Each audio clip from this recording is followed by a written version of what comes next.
Hi friends, ഞാനൊരു കാര്യം പറയാൻ വേണ്ടിയിട്ടാണ് ഈ വീഡിയോ എടുക്കുന്നത്. എന്താണെന്ന് വെച്ചാൽ കുറേ കാലമായിട്ട് ചില ഓൺലൈൻ ന്യൂസ് സൈറ്റിൽ വരുന്ന ന്യൂസുകളാണ്. തട്ടമിട്ടില്ലെങ്കിൽ എന്താണ് പ്രശ്നം എന്ന് അൻസിബ ചോദിച്ചു. പിന്നെ നരകത്തിൽ പോവില്ല, നരകമില്ല, ബോളിവുഡിലുള്ളവരൊക്കെ മുസ്ലിങ്ങളല്ലേ, അപ്പോൾ അൻസിബയും നരകത്തിൽ പോവില്ല എന്നൊക്കെ അങ്ങനെയൊക്കെയുള്ള സ്റ്റേറ്റ്മെൻറ്റുകളൊന്നും ഞാനൊരിക്കലും എവിടെയും പറഞ്ഞിട്ടുമില്ല. ഞാനിങ്ങനെ ഈ രീതിയിൽപ്പെട്ട ഒരു കാര്യത്തിനെ പറ്റിയും ആരടുത്തും സംസാരിച്ചിട്ടില്ല. പക്ഷെ കുറേ കാലമായിട്ട് ഓൺലൈൻ എല്ലാ സൈറ്റിനെയല്ല ഞാൻ പറയണത്, ചില ഓൺലൈൻ സൈറ്റുകളിലൊക്കെ ഇങ്ങനെയുള്ള ന്യൂസ് ഭയങ്കര വൈറലായിരുന്നു. എന്നിട്ട് കുറേ ഫ്രണ്ട്സൊക്കെ അതെനിക്ക് ഫോർവേഡ് ചെയ്യുമ്പോൾ ഞാനത് കാണുമ്പോൾ എനിക്ക് ഭയങ്കര സങ്കടം തോന്നും. കാരണം ഞാനൊരിക്കലും പറയാത്ത കാര്യങ്ങളാണ് ഇതൊക്കെ. അല്ലെങ്കിൽ ഇങ്ങനെയുള്ള കാര്യങ്ങൾ പറയാൻ മാത്രം ഒരു വലിയ ആളൊന്നുമല്ലല്ലോ ഞാൻ. എന്തിനാ ഇങ്ങനെയുള്ള ന്യൂസുകളൊക്കെ കെട്ടിച്ചമച്ചുണ്ടാക്കണതെന്ന് എനിക്കറിയില്ല. അപ്പോൾ ഞാൻ സാധാരണ ഒരു പെൺകുട്ടിയാണ്. എനിക്ക് ചെറിയ കാര്യങ്ങൾക്ക് സങ്കടവും സന്തോഷവും വിഷമവും ഒക്കെ തോന്നുന്ന ഒരാളാണ്. അപ്പോൾ ഇത് കാണുമ്പോൾ ഇങ്ങനത്തെ കാര്യങ്ങൾ കേൾക്കുമ്പോൾ ഭയങ്കര സങ്കടം തോന്നും. കാരണം ഞാൻ ഒരിക്കലും അങ്ങനെയൊന്നും പറയുന്ന ഒരാളല്ല. ഏതൊക്കെയോ സൈറ്റുകളിൽ അങ്ങനെ ഞാൻ തന്നെ കണ്ടിട്ടുണ്ട്. ഫ്രണ്ട്സ് എനിക്കത് ഷെയർ ചെയ്തിട്ട് ഞാൻ പോയി നോക്കും. അപ്പോൾ ഞാൻ വിചാരിച്ചു ഇതിനൊന്നും പ്രതികരിക്കാത്തതാണ് നല്ലത്. അങ്ങനെയാണ് ഞാൻ ഇത്രയും കാലം ഒന്നും പ്രതികരിക്കാതിരുന്നത്. പക്ഷെ ഞാൻ സത്യം പറയാണ്, ഞാനൊരിക്കലും ഇത്തരത്തിലുള്ള ഒരു സ്റ്റേറ്റ്മെൻറ്റുകളും ഇതുവരെ ഞാൻ പറഞ്ഞിട്ടുമില്ല, പറയാനും പോണില്ല. അങ്ങനെയൊന്നും പറയാനുള്ള അങ്ങനത്തെ ഒരാളല്ല ഞാൻ എങ്ങനെ അങ്ങനെയൊക്കെ പറയാ? ഒരുപാട് സങ്കടം തോന്നുന്ന കാര്യങ്ങളാണ്. പിന്നെ അത് മാത്രമല്ല, ഞാൻ ഈ അടുത്ത് എനിക്ക് ഫ്രണ്ട്സൊക്കെ ഷെയർ ചെയ്തിരുന്ന വേറൊരു കാര്യം, മദ്രസ അധ്യാപകരെ പറ്റിയിട്ട് ആരോ അപവാദം പറയുന്നൊരു ഓഡിയോ ക്ലിപ്പുണ്ട്. അപ്പോൾ ആ ഓഡിയോ ക്ലിപ്പിന് ആ ദ്രോഹി അത് യൂട്യൂബിൽ അപ്ലോഡ് ചെയ്തപ്പോൾ അതിൻ്റെ കാർപേജായിട്ട് എൻ്റെ ഫോട്ടോ ആണ് അപ്ലോഡ് ചെയ്തേക്കണേ. അപ്പം അതുകൊണ്ട് തന്നെ ഈ ഓഡിയോ കേൾക്കുന്ന ആൾക്കാർ വിചാരിക്കും അത് ഞാൻ പറഞ്ഞതാണെന്ന്. അത് ഞാനത് കേട്ടപ്പോൾ എനിക്ക് തോന്നിയത് കണ്ണൂർ കാസർഗോഡ് എന്തോ ഭാഷയായിട്ടാണ് തോന്നി. എനിക്കറിയില്ല ഇത് ആരാ ചെയ്തതെന്നൊന്നും.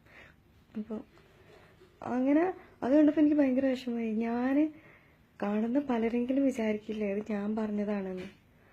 ഞാനങ്ങനെ പറഞ്ഞിട്ടുമില്ല. അത് ആരാണ് എൻ്റെ ഫോട്ടോ അതിന് കാർപേജായിട്ട് ഇട്ടതെന്ന് എനിക്കറിയില്ല. ഞാൻ പർദ്ദ അണിഞ്ഞ് ഇരുന്ന് ഒരു ഫോട്ടോ നെറ്റിൽ നിന്ന് എവിടുന്ന് ഗൂഗിൾ സെർച്ച് ചെയ്ത് ആ ഫോട്ടോ എടുത്തിട്ട് അതാണ് ആ വ്യക്തി അതിന് കവർ പേജായിട്ട് ഇട്ടിരിക്കുന്നത്. അപ്പോൾ ഇതൊക്കെ ഞാൻ എങ്ങനെ ആരടുത്ത് പോയിട്ട് എന്ത് കംപ്ലൈൻറ്റ് ചെയ്യാനാന്ന് പോലും എനിക്കറിയില്ല. അതുപോലെ ഒരു ചാനലിൽ സിനിമയെ പറ്റിയും സിനിമ താരങ്ങളെ പറ്റിയും ഗോസിപ്പ് വളരെ ഹാസ്യരൂപേണ അവതരിപ്പിക്കുന്ന ഒരു പ്രോഗ്രാമാണ്. ആ പ്രോഗ്രാമിൽ എൻ്റെ മുഖച്ഛായ ഉണ്ടാവുമായിരിക്കും ചിലപ്പോൾ ആ സ്ത്രീക്ക്, എനിക്ക് അറിഞ്ഞുകൂടാ. ഒരു സ്ത്രീ ബിക്കിനിയിൽ സ്വിമ്മിംഗ് പൂളിൽ നിൽക്കുന്ന ഫോട്ടോ അത് കാണിച്ചിട്ടുണ്ട്. അൻസിബൻ്റെ ഫോട്ടോ എന്നും പറഞ്ഞിട്ടാണ് അത് കാണിച്ചേക്കുന്നത്. അപ്പോൾ അറിയാത്ത ഇത് കാണുന്ന പല വീട്ടിലുള്ള പല പ്രേക്ഷകരും അതെൻ്റെ ഫോട്ടോ ആണെന്നല്ലേ വിചാരിക്കുക. അപ്പോൾ ഞാനാണ് അതെന്ന് ഉറപ്പ് വരുത്താതെയാണ് ആ ഫോട്ടോ ഒക്കെ അപ്ലോഡ് ചെയ്തേക്കുന്നത്, ആ പ്രോഗ്രാമിൽ കാണിച്ചിട്ടുള്ളത്.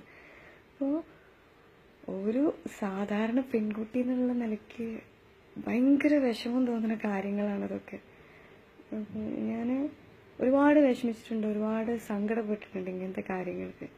ഞാനൊരിക്കലും ദയവ് ചെയ്ത് എല്ലാവരും മനസ്സിലാക്കണം, ഞാനൊരിക്കലും ഇങ്ങനെയുള്ള കമൻസുകൾ പറഞ്ഞിട്ടുമില്ല. ഇതൊന്നും പറയാൻ മാത്രമുള്ളൊരു വലിയ ആളല്ല ഞാനാകെ ജനങ്ങൾക്ക് ഇഷ്ടപ്പെടുന്ന ഒരു നല്ല സിനിമയിൽ നല്ലൊരു കഥാപാത്രം ചെയ്തു.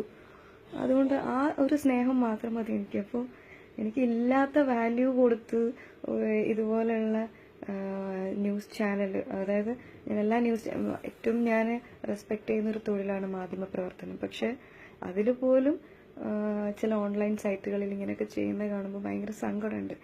ദയവ് ചെയ്ത് ഈ വീഡിയോ കണ്ടിട്ടെങ്കിലും ആ ഓൺലൈൻ സൈറ്റുകാരൊക്കെ ഇങ്ങനെയുള്ള ന്യൂസുകൾ റിമൂവ് ചെയ്യുക. കാരണം ഞാൻ പറയാത്ത കാര്യങ്ങളാണ് നിങ്ങൾ ആ സൈറ്റുകളിലൊക്കെ ഇട്ടിട്ടുള്ളത്. ഞാൻ ഒരിക്കലും ഇങ്ങനെയുള്ള കാര്യങ്ങൾ പറഞ്ഞിട്ടില്ല, ഞാൻ സ്റ്റേറ്റ്മെൻറ്റുകൾ കൊടുത്തിട്ടുമില്ല. ഞാനിത് വീണ്ടും ഇങ്ങനെ ഇപ്പോൾ 1-2 വർഷമായത് കണ്ടിന്യൂസ് ആയിട്ട് ഇങ്ങനെ വരും. അപ്പോൾ എനിക്ക് കഴിഞ്ഞ നവംബറിൽ പോലും ഒരു ചേട്ടനത് കാണിച്ചു തന്നു, അൻസിബ നീ ഇങ്ങനെ പറഞ്ഞോന്നും ചോദിച്ചിട്ട്. അപ്പോൾ ഞാൻ പറഞ്ഞു, അയ്യോ ചേട്ടാ ഇതൊന്നും ഞാൻ പറഞ്ഞിട്ട് പോലും ഇല്ല. അപ്പോൾ ഞാൻ ആ ഓൺലൈൻ സൈറ്റിൽ ഞാൻ അവരെ നമ്പർ കണ്ടെത്തിയിട്ട് വിളിച്ചപ്പോൾ ആ phone out of coverage area ഒന്നുകിൽ അല്ലെങ്കിൽ സ്വിച്ച് ഓഫ് ഇങ്ങനെയൊക്കെയാണ്. അപ്പം അവർക്ക് എങ്ങനെ ഞാൻ പരാതി പറയും, ഞാൻ തരാത്ത ന്യൂസ് നിങ്ങൾ എങ്ങനെ നിങ്ങളുടെ സൈറ്റിൽ കൊടുത്തു എന്നും. അപ്പോൾ ഞാൻ കുറേ കാലമായിട്ട് പ്രതികരിക്കാതെ നിൽക്കുന്നതുകൊണ്ടായിരിക്കും ചിലപ്പോൾ ഇതുപോലെയുള്ള സൈറ്റുകൾ ഇതുപോലെയുള്ള ന്യൂസുകൾ ഇടുന്നത്. എന്തായാലും ഞാൻ തന്നെ വീഡിയോയിൽ പറയാണ്, ദയവ് ചെയ്ത് ആരും വിശ്വസിക്കരുത്. ഞാൻ അങ്ങനെ ന്യൂസ് കൊടുത്തിട്ടുമില്ല, കൊടുക്കുകയില്ല. പിന്നെ എനിക്ക് വേറൊരു സങ്കടം തോന്നിയൊരു കാര്യം, ഒരു പ്രഭാഷണത്തിൽ എൻ്റെ പേര് പറഞ്ഞു, അൻസിബ നരകമില്ല എന്ന് പറഞ്ഞിട്ട് പ്രഭാഷകൻ സംസാരിക്കുന്നുണ്ട്. അപ്പോൾ പ്രിയപ്പെട്ട സഹോദര, ഞാനൊരിക്കലും നരകമില്ല എന്നോ നരകത്തെ നിഷേധിക്കുകയോ ഒന്നും പറഞ്ഞിട്ടില്ല. അതൊക്കെ ഈ ഓൺലൈൻ സൈറ്റുകളിൽ വന്നിട്ടുള്ള ഫേക്ക് ന്യൂസാണ്. ഞാൻ ഒരിക്കലും അങ്ങനെ പറയുകയുമില്ല. അപ്പോൾ അദ്ദേഹം കൂടെ ഇത് അറിയണം എന്ന് എനിക്ക് ആഗ്രഹമുണ്ട്. അദ്ദേഹത്തിലേക്ക് ഇത് എത്തുമോ എന്നൊന്നും എനിക്കറിയില്ല. എന്തായാലും ഇതൊക്കെ എല്ലാവരുടെ അടുത്തും ഷെയർ ചെയ്യണമെന്ന് എനിക്കിപ്പോൾ തോന്നി.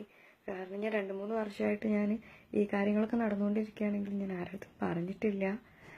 അപ്പോൾ എന്തോ ഇപ്പോൾ പറയണമെന്ന് തോന്നി. ഞാനൊരിക്കലും അങ്ങനെ പറഞ്ഞിട്ടില്ല. അതിനെയാണ് ഞാൻ വീണ്ടും പറയണത്. ഞാൻ ഇപ്പോൾ ഫാമിലിയായിട്ട് ദുബായിൽ സെലിബ്രേഷൻ വന്നിരിക്കുകയാണ്. എല്ലാവർക്കും എൻ്റെ ഹൃദയം നിറഞ്ഞ ന്യൂ ഇയർ ആശംസകൾ.